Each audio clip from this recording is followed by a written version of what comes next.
Welcome back, everyone, to River and Sea, where last time I was exiled from the other side of the Entwarsh. So I am back here with Horn on the eastern side, and we need to decide what we're going to do. I do not know what we can do. Well, that's a problem. Elmer is imprisoned. We cannot cross the Entwash. The people of the Sucross are in grave danger from the fervor of the reeve, and I thought Nona would have returned by now. I'm fortunate the king didn't comment on my return from Stangard, or I would be in the dungeon alongside Aylmer, or worse. We have failed in everything, Pinesea. I swore to stand by you once I was cast from Stangard, but everything I have tried to do has ended in failure or disappointment. I'm sorry. What are we going to do about that now? Well, I guess I have to talk to the guard here to see what he has to say. Hello.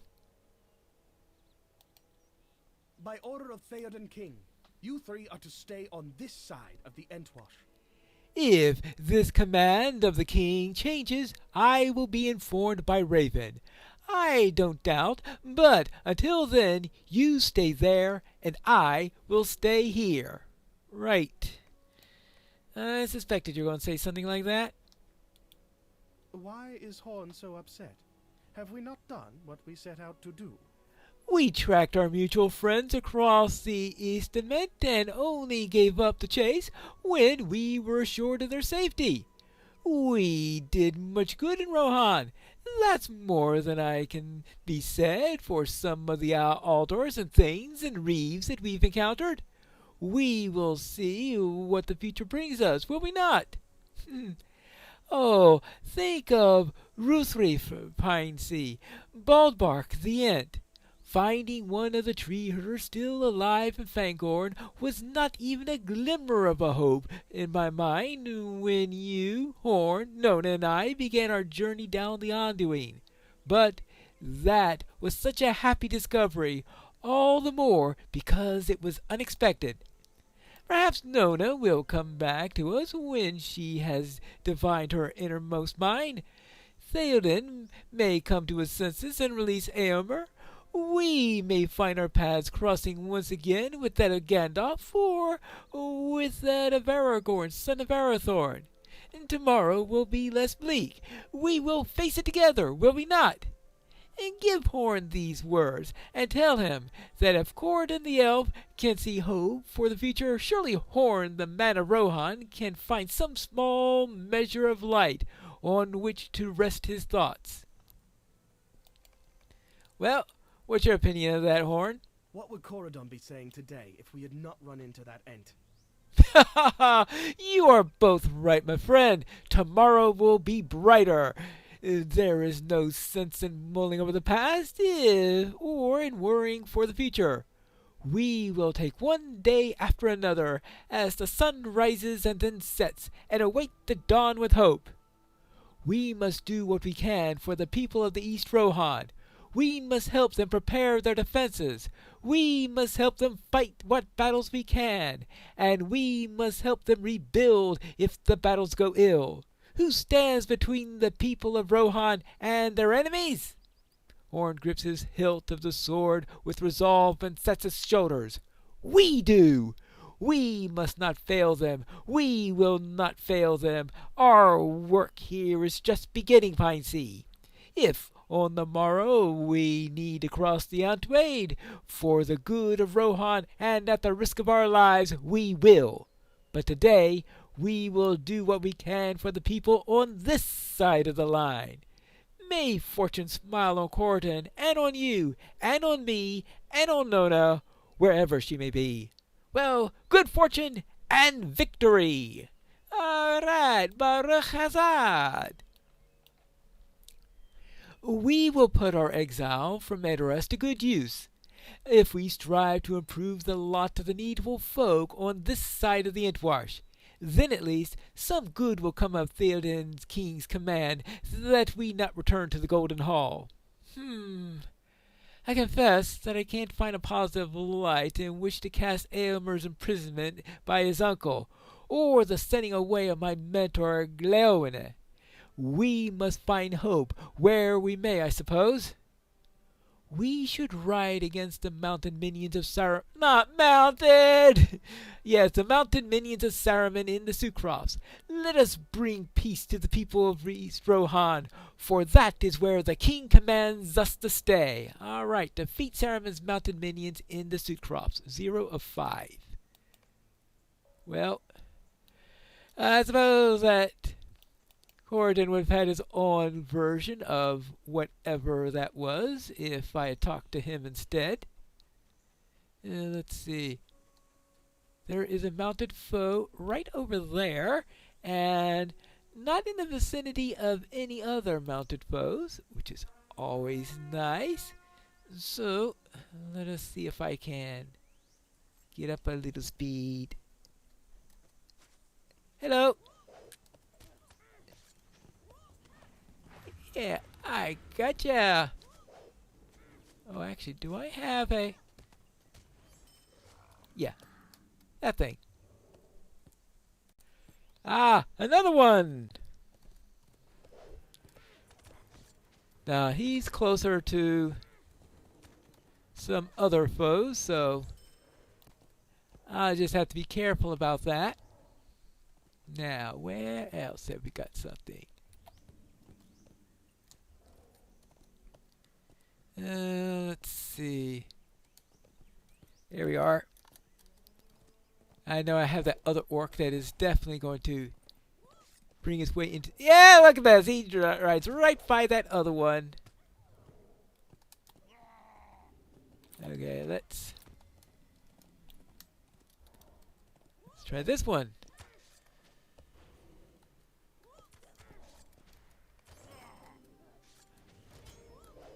Okay, oh, 4 of them already? Oh. There we go. I better just take care of these guys quickly. Oh, you. Look at this. You start running away as soon as I do anything. Huh. Well, what I'm going to do is I'm going to head for the road. Since I really don't need to kill this one. So... But unfortunately, he is not going to let me do anything, so... Hey, did you interrupt me while I was trying to mount? Stop interrupting me! I am trying to fight you! Mount to mount. Good. Perfect.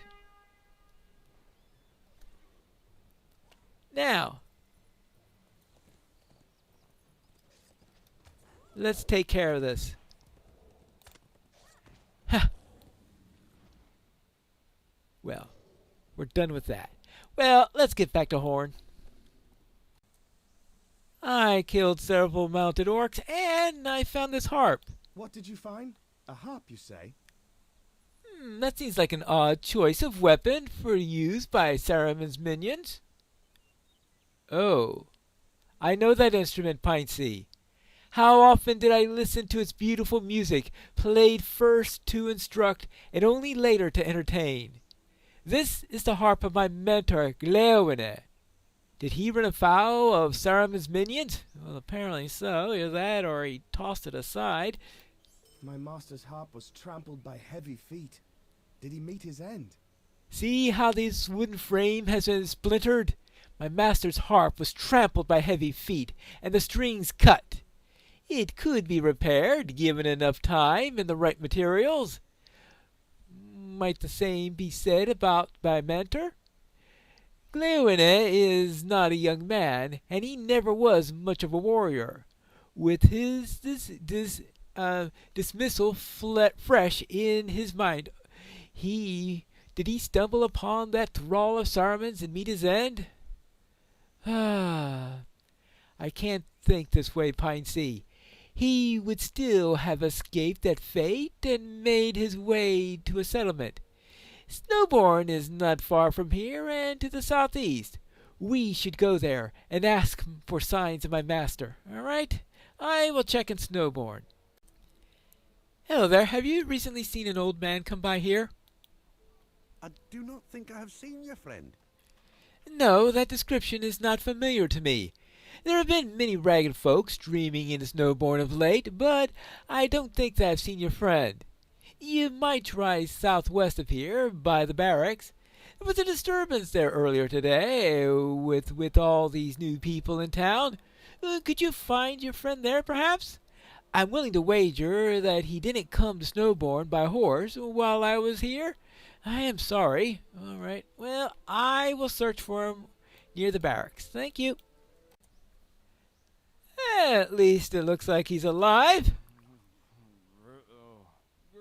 Well, not particularly clear in mind, but alive. Hey, you! You there, you! Stay out of my way! You! Ugh. With that effort expended, Gléowine drifts back into a stupor. Well, it's going to be a while before you could talk to him. I know a few remedies for drunkenness. Your friend may need them. Yeah, he's been deep in his cup since yesterday, and will be of no use to anyone until he crawls out of them again.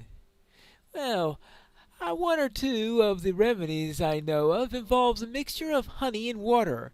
Another involves the chewing of almonds, and I have heard that poultice made of raw swamp cabbage can ease drunkenness when rubbed on one's forehead. Perhaps one of these three could help? Actually, he looks pretty drunk. You might need to try all of them. I can tell you where to find these remedies if you have a moment. Okay, so I need to collect some honeycomb and Snowbourne, a bladder of water from, what's her name? Oh, hey you? Hey you! And collect a handful of Snowbourne almonds and pick some swamp cabbage outside. Well, I suppose I could try that. So first, I need to find out where to get some almonds. Ah! Hey, you! Yes, I can give you a bladder of water. It's the least I can do. Alright, thank you very much. Okay, so some honey. Assume that there's some honey around here somewhere. Who knows? Ah! The very stuff. And not covered with bees either. Oh, well, that's nice. Okay. A comb of dripping, delicious honey. Now, I think... Yeah, no, that's the tavern. I'm looking for the kitchen, I believe. So, kitchen.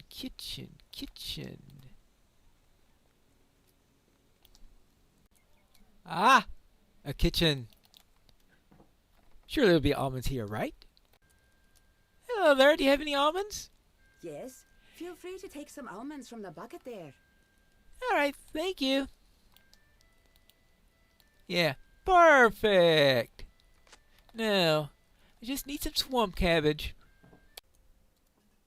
This looks like a swamp, so perhaps I'll find some cabbage somewhere around here. Ah! That looks like it right now. Yeah. Okay, let's... How much of this do we need? How about let's get 4 of these. And once we do that, we can cure our musician. The question is, of course, how long will he stay cured? Oh, hold on. Somebody up there. I wonder what this is all about. Yes, we could only ask. Hello there. This is intolerable. Greetings! I am Rook, a wizard of Dunland. While I would not normally stoop to asking for aid, it seems my Avank has grown tired on our journey eastward to learn of the magics from the Easterlings. If you could help me, I would be happy to reward you with the finest of treasures. Oh, by the way, stranger, you look familiar. Have we met? No, I'm pretty sure that we haven't. A feast of mighty beasts. I'll not be ignored. Hungry then? Rook glances down and feels betrayed and deep disappointment. This Avong has a very peculiar taste for meat, you see. It will only eat the finest of meats from the strongest of beasts in Rohan. Fortunate for him, strong beasts lurk all around us here. Fetch me some meat, and I will see you rewarded. Okay, collect meat from the most dangerous beasts in the Sudcrofts. I hope they don't mean elite master Orcs or anything like that. Hear me out. No, I don't understand. He was so spry this morning, but now he would not budge. Perhaps he's thirsty. He did slow down this afternoon before he stopped, of course. I spotted a bucket as he and I passed through the Entwash. Would you go fetch some water? All right, I guess I can do that. Just don't want to go too far across the Entwash because I do have that whole thing about being exiled and all. Oh, here's the bucket right over here. Good. And then we'll see if that wakes up the Avank. Not too sure I really want to wake up the Avank, but I don't know because I don't want it to attack me or anything of the matter. The Avank has been drenched, but shows no sign of movement. What is this world coming to? What a splash that was! Hopefully my journey will begin anew in just a moment.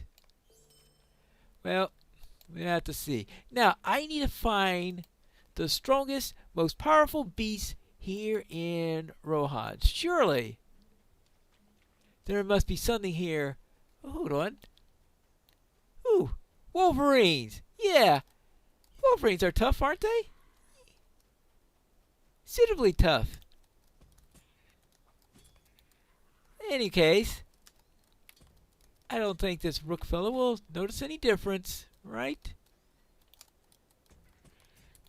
Anyway, I'm not exactly confident that Avank is going to be eating anything else in the near future. Just a feeling. Here you go. What do you need? For all the trouble that was, he had better enjoy this. Here's your reward, as promised. Will you let me speak my piece? Puzzling. Very puzzling indeed. You should give him a good talking to. Perhaps I was too gruff with him earlier. Yes, that will surely work. Just make sure that you get his attention first. He can be very easily distracted. Okay, I suppose I can do that. How about a whistle? Still motionless. How about a poke? That's just such a tentative poke. This Avank is clearly reached the end of its days. It's a wonder that Rook has not realized this yet. Perhaps the best thing would be to tell Rook the truth. Why are you bothering me? Dead? I don't believe you. He was fine just a moment ago. You just don't know how to talk to him. Here, let me try again. I'll not be ignored. This is irritating. You did this. But no matter, we can make a trade. I will take that beautiful war steed of yours, and you can have this Avank. Well, considering how often I like to use a war steed, I probably wouldn't mind the trade if it weren't for the fact that the NPCs have an annoying habit of giving me quests that require war steeds. So, I'm sorry. I will accept the quest, but not the trade. This is intolerable.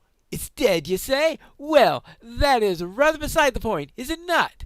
I must travel east to finally gain all of the knowledge that I need to become a wizard, and you will not stand in my way. Really? Fine. Well, you're not a wizard yet, so... I shall trifle with you no longer. One day you will understand the power that this wizard wields. You'll see. Right. Oh well. Let's go back and find Gléowine. I see that Horn and Corton have arrived as I was away. Hey! Hey, water! Water! Gléowine blinks up at you in bleary red eyes. You offer him water infused with honey, which he drinks easily. This mead tastes a bit watery. The last thing he needs is mead.